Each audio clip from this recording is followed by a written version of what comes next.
Shalom, shalom, shalom. I want to start off by giving all praises to Yahweh, Bahashem, Yahushai, Bahashem, Rakal Kadash, giving double honor to the apostle elders of Great Millstone, peace and blessings to brothers pushing this truth with sincerity and Kwam Yasharallah. Our brother in the Apostle Kadash, coming to give another lesson. The times that we living in prophecy. All right. We are smack dead in prophecy. You got World War III at hand. People forgot about that, right? That World War III, but scriptures talk about how the second will come up. The second, I'm gonna look it up. Matter of fact,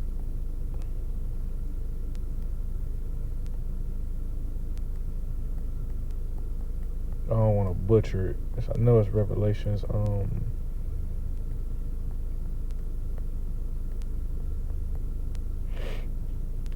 Yeah, here we go. Revelations 11 and 14. The second woe is past, and behold, the third woe cometh quickly. Yeah, and if you don't know, the second woe is past. Talking about World War II, because woe means death and destruction, right? It means death and destruction, and that's what a World War is death and destruction. It's simple as that, really. It says, and behold, the third woe cometh quickly, meaning the third world war. It cometh quickly. Why? Because the last world war was only 80 years ago, 70, 80 years ago. In the Lord's time, the Lord said 1,000 years to us is but a day to him. So what is 80 years? It's nearly not that long. And even within our lifespan, there are people that are alive from Vietnam. There might be a couple World War II people that's still alive that might live to see World War III.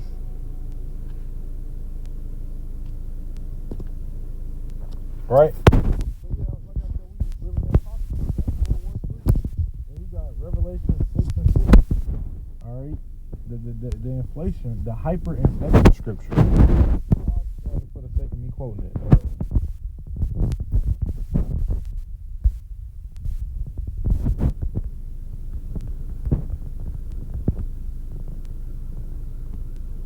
It says, and I heard a voice in the midst of the four beasts say, a measure of wheat for a penny.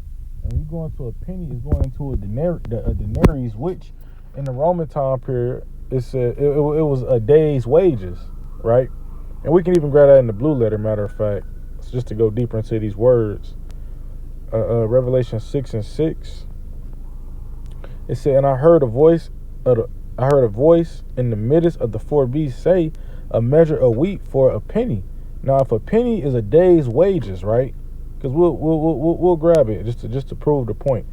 I'm not just saying it; it's just actual studying. And these are things that we looked into over and over again. See, it said a denarion. It says containing 10, a Roman silver coin in New Testament time.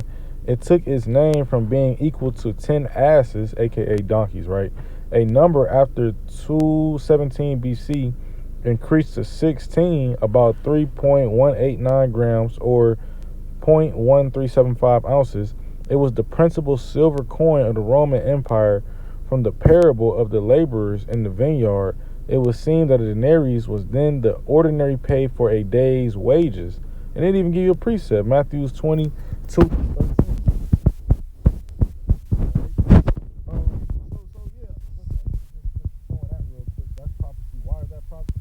Because a measure of wheat, all right, let's say a measure of wheat is a loaf of bread. Imagine your day's wages. So you went to work one full day, and you can only afford one loaf of bread. What is that called? That's called hyperinflation. Because I could buy plenty loaves of bread with my money right now, but it's going to come a time, because like I said, we're in prophecy. It's going to come a time where we ain't gonna have it's granted, his servant shall eat, according to Isaiah 65, right? But it's going to come a time where it's going to be bad out here. It's going to be perilous time.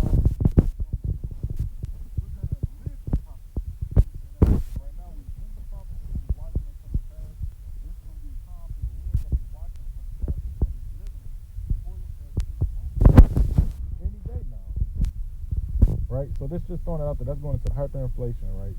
And it says, "See thou hurt not the oil and the wine." So even though these hyperinflation gonna be going on, the truth not gonna be hurt. We still gonna believe, still gonna call on the name of the Lord, all right? And that's just what it's gonna be.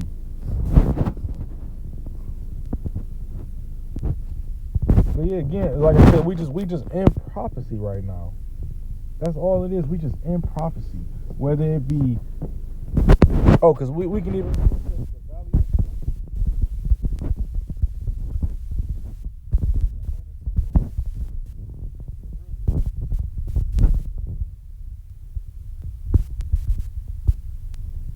Joel 3.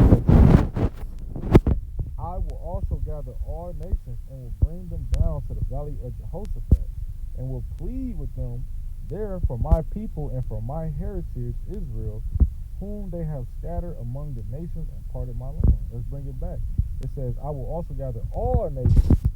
So all nations from your Moabite to your Ammonite to your Israelite to your Edomite, all of these things. Literally all of them. All of these nations, they're going to be gathered. Not saying that everybody in the world going to come to one place, but you're going to have all the nations that, they military, they soldiers going to be in one place. It says down in the valley of Jehoshaphat, which is in the Middle East, right? That World War III, the main battle's going to be fought in the Middle East, in the valley.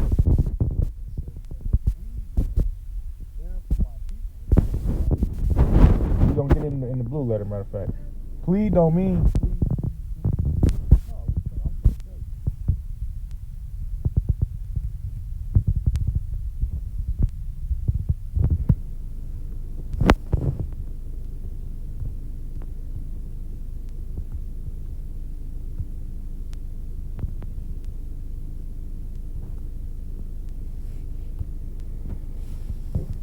It says to judge, govern, vindicate, punish. So when the Lord said he would plead with them, he going to punish them. He going to judge them.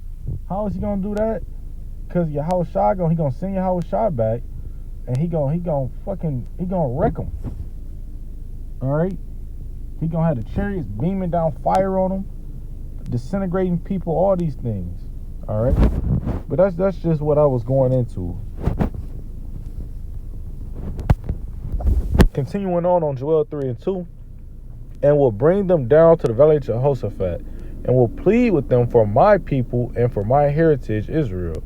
So who is the Lord people? Is Israel. It's the Hebrew Israelites. So why you people think it's the Jewish? Why you people think it's this, is that, and they got that? They gonna bring up the Ethiopian Bible, and man, my thing to you is right here. It say for his people Israel, my heritage Israel, whom they have scattered among the nations and parted my land. Hey, we scattered. The Israelites are scattered. But guess what? We're being mistreated throughout the earth. Mainly here in Babylon the Great, which is, in modern day terms, the United States of America. But we being mistreated everywhere.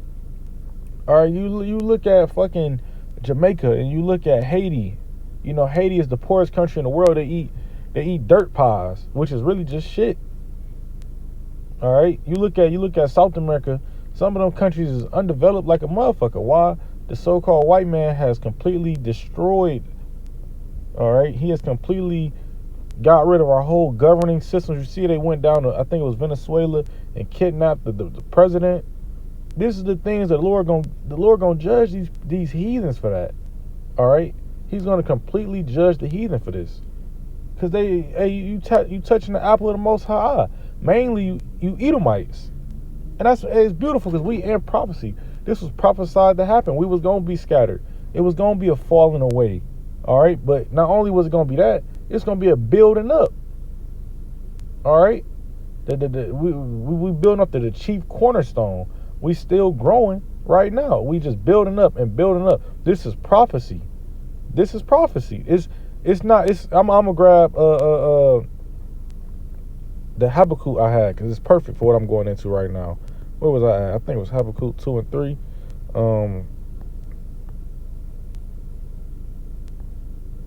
Right, this is Habakkuk 2 and 3. For the vision is yet for an appointed time. Hey, these prophets, we have visions. We can see the future before it happened, whether we understand it or not. You know, like John the Revelator, he really didn't understand what he was seeing. He didn't know what a missile was. He didn't know what America was. You know, he probably knew it as Azareth, but not to the extent of having skyscrapers and, you know, all these type of things. It says, the vision is yet for an appointed time. Hey, we could prophesy all day long, but some of these things, these things are going to happen when they're meant to happen. All right? The Lord is going to send Yahweh Shai back when the Lord wants to. America's going to fall when the Lord wants America to fall. These visions are yet for an appointed time. Meaning, this the one thing though, meaning they are going to happen. It's not a matter of if they happen, but when they happen. We just got to stay strong as these prophecies come to pass. It says, but at the end it shall speak and not lie. Hey, these prophecies, like I was going to earlier, these prophecies are going to happen. Hey, these scriptures, which is the word of the Lord, all scripture come from inspiration of the Lord. And the Lord said he is a man that he shall not lie. So look, these things that's written down that come from the Spirit of the Lord, they ain't going to lie. This is the truth, only the truth, and nothing but the truth. All right? It says, and not lie, though it tarry, wait for it. Yeah, you know, people thought the Lord was going to come back in the year 2000 because when you go in the second Ezra, talk about the 12 parts, right? But guess what? The Lord ain't come. And we don't know what year we in, really. When you really want to go into it, it could be the year 2030. It could be the year 1998, according to the Lord. But, you know, the Roman calendar had 10 days in it, and the Egypt calendar had 10 days in it. And, you know, the world has been governed by these heathens for so long that really there's no real track of time. We could now, this is the thing about it. We can see the sign of the time, so we know what time period. We know in the time period for the Lord to come back. When you go to Matthew, the 24th chapter, it talk about the certain signs and on the Lord coming back. So guess what? We don't need a specific date on the Lord coming back. We can see the signs. We looking at these prophecies and we reading through them and we live in them. We about to live them. All right. And that's what we got to get into. All right. But I hope this was edifying. You know, I didn't grab all the scriptures I wanted to. But hey, I just hope it was edifying. I'm going to give all praises to Yahweh, Bahasham, Yahweh Shai, Bahasham, Rakakadash, giving double honor to the apostle, elders of Great Millstone. Peace and blessings to brothers pushing this truth and sincerity and Kwam, Yasharala, a Bible ball.